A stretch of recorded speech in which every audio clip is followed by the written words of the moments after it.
Ustaz, saya mau izin bertanya Ustaz.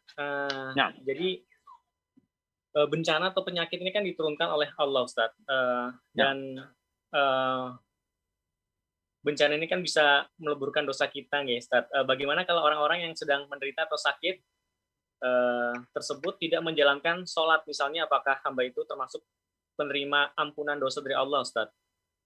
Masya Allah. Nah, coba.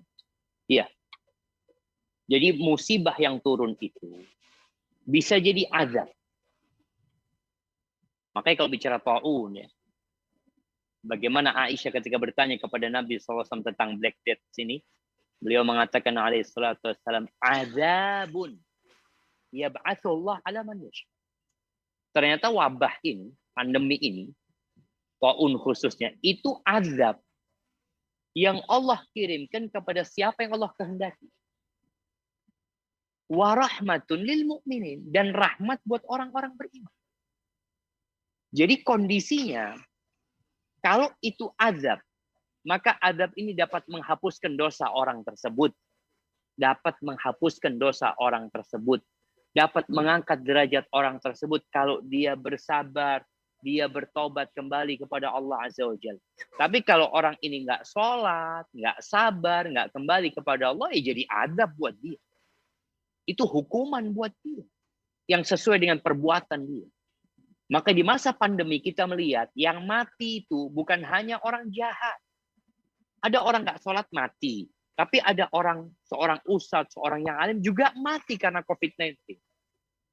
Terus bagaimana kita menilainya? Ya kalau dia orang soleh, semoga diampuni dosanya, diangkat derajatnya. Kalau dia orang yang nggak soleh, jadi azab buat dia. Bukannya dengan COVID dia bertobat, dia sholat. Enggak, dia tetap meninggalkan sholat. Jadi kondisinya tergantung orang tersebut. Karena jangan kita mensamaratakan mengatakan oh, itu yang mati karena COVID itu syahid. Iya. Barang siapa yang bersabar, muhtaziban, berharap pahala dari Allah, dapat pahala syahid.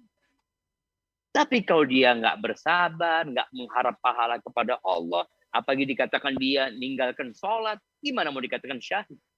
Orang yang mati syahid saja, mati di medan perang. Di masa Nabi SAW ada seorang sahabat. Maulanya Nabi SAW. Ketika mati terkena panah, sahabat mengatakan, hani'an lahu bisyahada. Aduh, selamat dia mati syahid. Dapat pahala syahid. Apa kata Nabi SAW? Inna syamla, kalian tahu kain yang dia ambil. Padahal bukan bagian dia dari harta rampasan perang. La tashta'ilu alaihin nar. Sekarang sedang membakar dia. Jadi kondisi dia mati di medan perang itu masih bergantung dengan amalan-amalan dia yang lainnya gitu. Orang yang mati kena pandemi ini juga seperti itu. Tergantung amalan dia. Hadza wallahu a'lam bissawab. Jazakallah Ustaz. Ustaz, mohon izin, apakah